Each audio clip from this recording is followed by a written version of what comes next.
The technology that dismantled the geopolitical order this series has spent 7 episodes building was not developed by a government, a major oil company, or a national energy program. It was developed by one man, a Greek-American wildcatter from Fort Worth, Texas, named GeorgeWMitchell, who spent 20 years and the better part of his personal fortune trying to extract natural gas from a dense, impermeable rock formation called the Barnett Shale, located beneath the city of Fort Worth itself. Every major oil company told him it couldn't be done economically. Every geological consultant told him the rock was too tight. He kept drilling.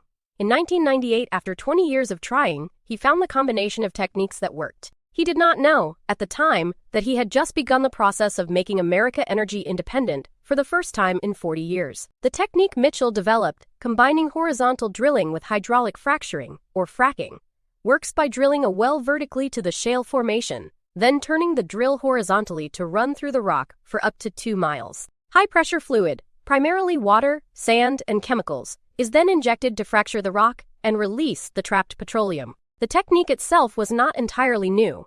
Both horizontal drilling and hydraulic fracturing had been used in various forms since the 1940s and 1980s, respectively. What Mitchell did was combine them at the right pressure, in the right sequence, at the right scale, in a shale formation that turned out to be far more productive than anyone had projected. The specific breakthrough came in 1998, when his team's experiment produced a commercially viable gas flow from the Barnett Shale. Mitchell sold his company to Devon Energy in 2002 for $3.5 billion. Devon's engineers took Mitchell's Barnett Shale technique and immediately applied it to other shale formations across the United States, discovering that the same approach worked in the Haynesville Shale in Louisiana, the Marcellus Shale in Pennsylvania and West Virginia, and most importantly, the Bakken Formation in North Dakota and Montana. The Bakken had been known since the 1950s. It was one of the largest oil fields ever discovered in North America, but its oil was locked in dense shale rock that conventional drilling could not access.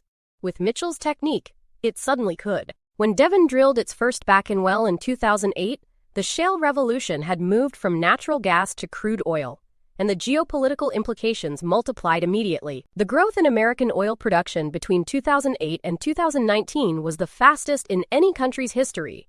U.S. production went from approximately 5 million barrels per Dalton Y in 2008 to 13 million by 2019, an increase of 8 million barrels per Dalton Y in a decade. To put that in context, that increase alone was larger than the total oil production of every country except Saudi Arabia.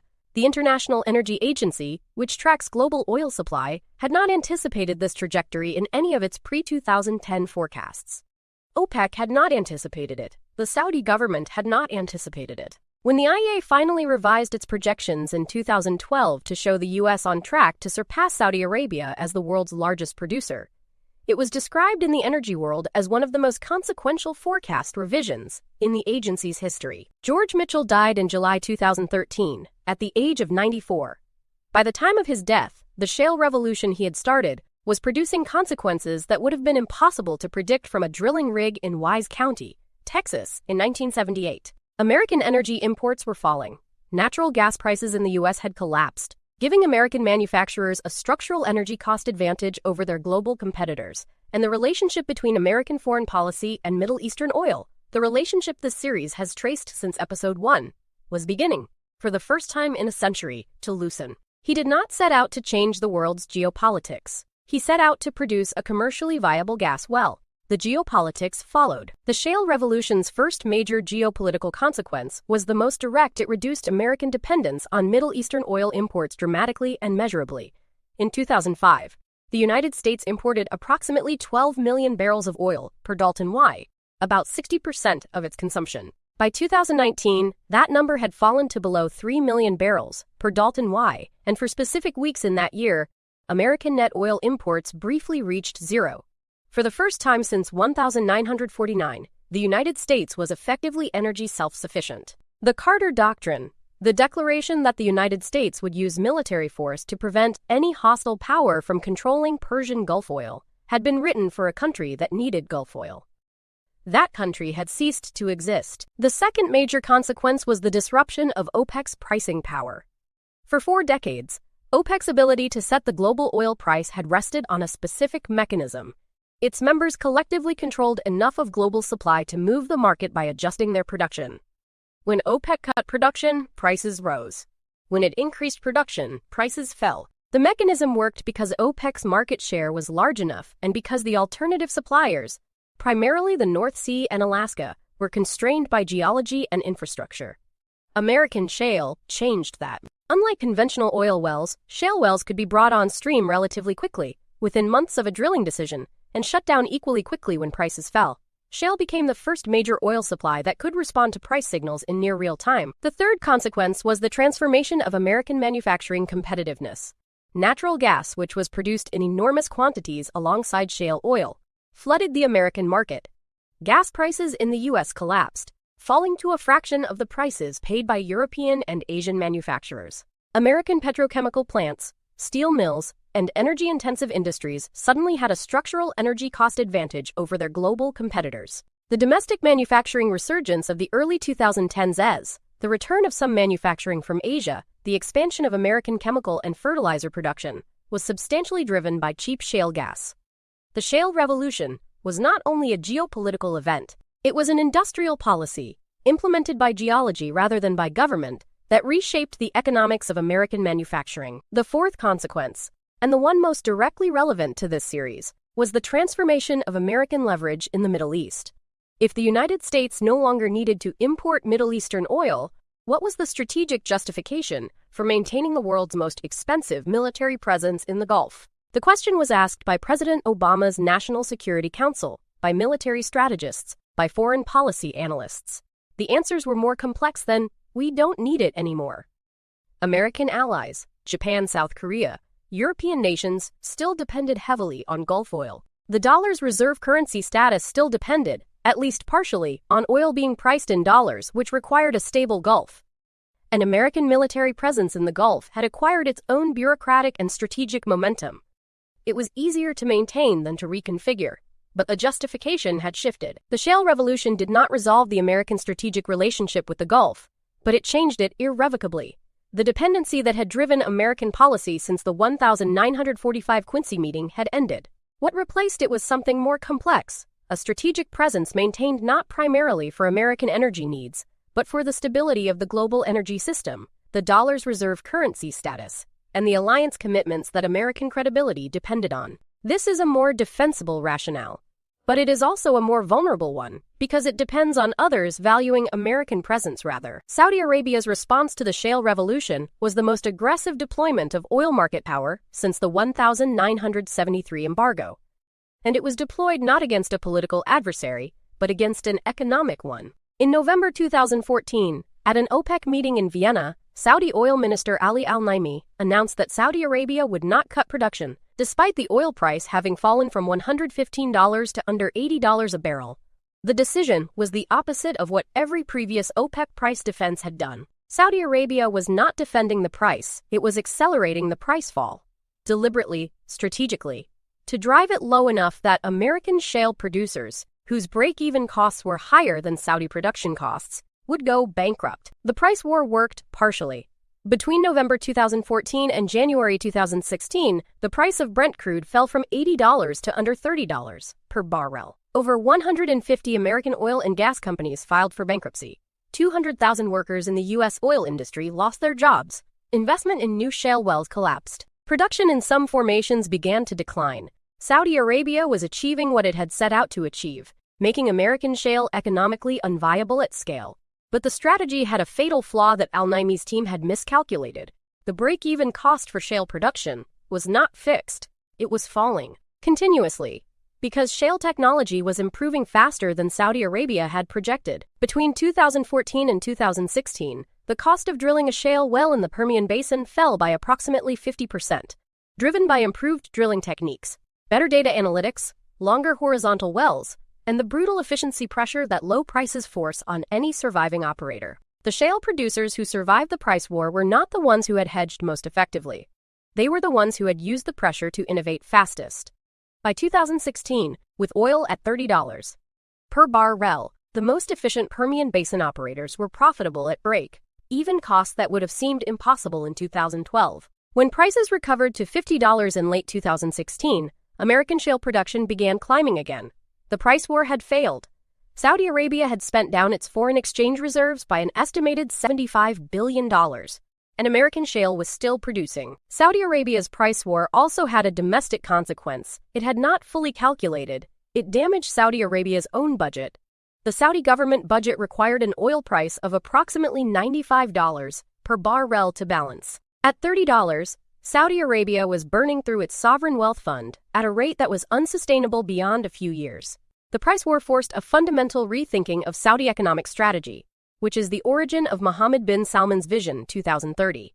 The plan to diversify the Saudi economy away from oil dependency, before oil dependency became economically terminal. The very thing Saudi Arabia was fighting to protect oil revenue was being undermined by the strategy it used to protect it. The price war's failure produced a geopolitical arrangement that nobody in 1973 or 1991 or 2003 could have predicted. OPEC, the formal alliance between OPEC, led by Saudi Arabia, and Russia, led by Putin, to jointly manage global oil production and prices. The arrangement was announced in December 2016. It paired the world's largest conventional oil exporter with the world's second-largest oil producer in a coordinated supply management agreement. Saudi Arabia and Russia, adversaries in Syria, competitors across the Middle East, found that the threat of American shale was a stronger shared interest than their rivalries. The shale revolution had done something no diplomat had achieved. It aligned Saudi and Russian energy interests. The shale revolution's triumph needs to be understood alongside its limits, because the limits are as geopolitically important as the achievement. American shale production is extraordinarily productive, but extraordinarily capital-intensive. Shale wells decline rapidly. Production typically falls 50 to 70% in the first year and continues declining. This means that the American shale industry must drill continuously simply to maintain production levels, what industry analysts call running on a treadmill. In a period of high capital availability and high oil prices, this is manageable. In a period of capital constraint or low prices, like the 2020 COVID collapse, when oil briefly traded at negative prices, American shale production falls quickly. The production is abundant. The production is also fragile. The environmental consequences of shale production are real and documented, and they are the clearest domestic constraint on the shale revolution's political sustainability.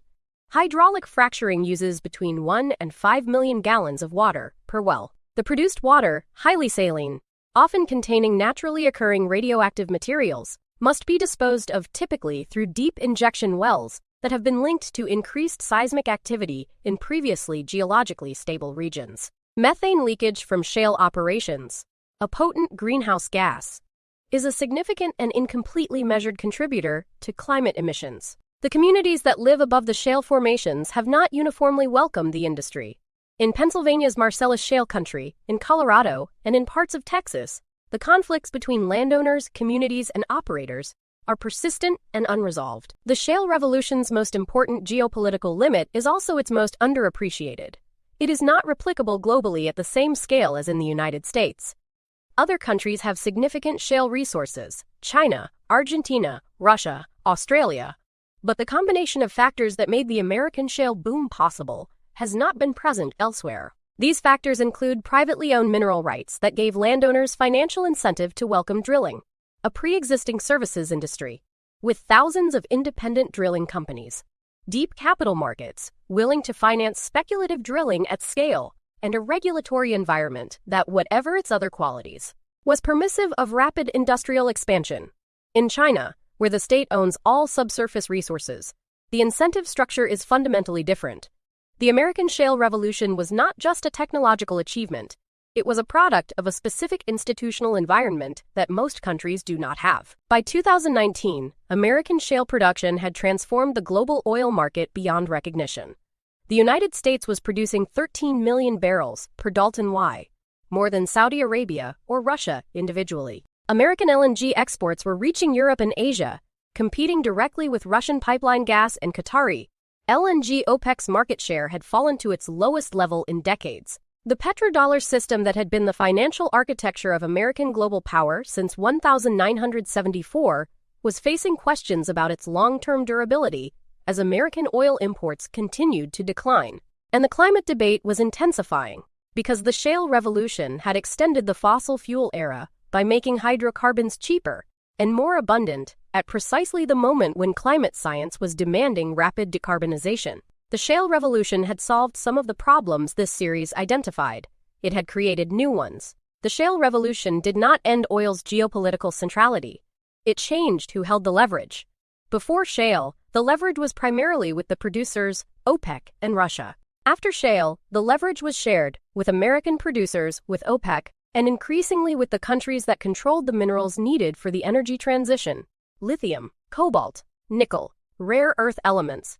The competition for these minerals, which are the oil of the renewable energy era, is the subject of Episode 9. And the country that has moved most decisively to control them is not the United States or Saudi Arabia. It is China. American energy independence is real, but it is frequently misunderstood. The United States produces more oil than it consumes, and it exports significant quantities. But the American oil market is not isolated from global prices. It is integrated into them. When OPEC cuts production and the global price rises, American consumers pay more at the pump, regardless of whether their specific gallon was produced in Texas or Saudi Arabia. The price of oil is set globally. American production affects global supply, which affects the global price, which affects American consumers. American energy independence means the U.S. can no longer be embargoed effectively. It does not mean the U.S. is insulated from global oil price volatility. Those are different things, and confusing them produces bad policy. The shale revolution's effect on the U.S.-Saudi relationship is more complex than America doesn't need Saudi oil anymore. The petrodollar system, in which Saudi Arabia prices its oil in dollars, recycles the revenue into U.S. Treasury bonds, and maintains a security relationship with Washington, does not depend on American oil imports. It depends on global oil being priced in dollars. As long as Saudi Arabia prices its oil in dollars, the petrodollar mechanism functions regardless of whether America imports Saudi oil. The shale revolution weakened American strategic need for Gulf oil, but it did not, by itself, dismantle the dollar's reserve currency status. What could dismantle it is Saudi Arabia pricing oil in a currency other than dollars, which, in 2023, Saudi Arabia publicly acknowledged it was open to. That development is Episode 9. The shale revolution also changed the domestic American political economy of energy in ways that are still playing out.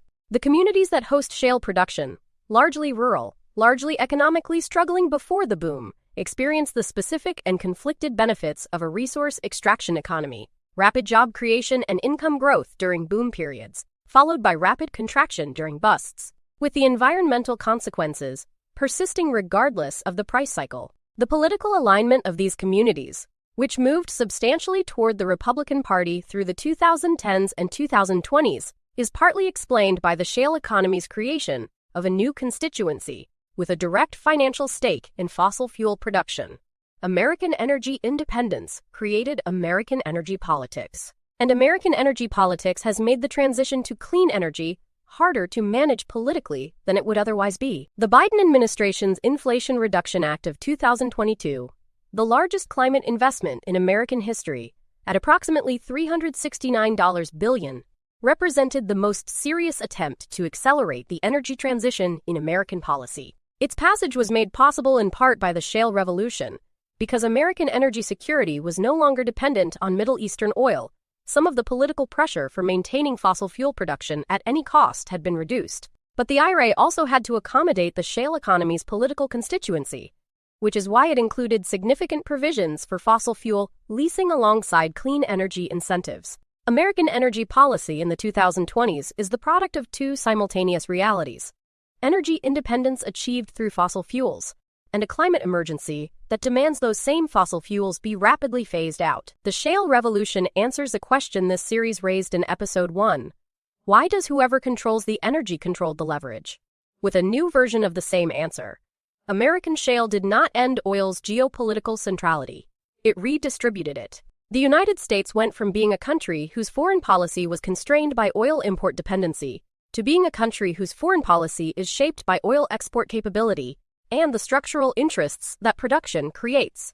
The constraint changed from vulnerability to entanglement. The leverage remained. But it shifted, and in shifting, it created the conditions for the next resource competition.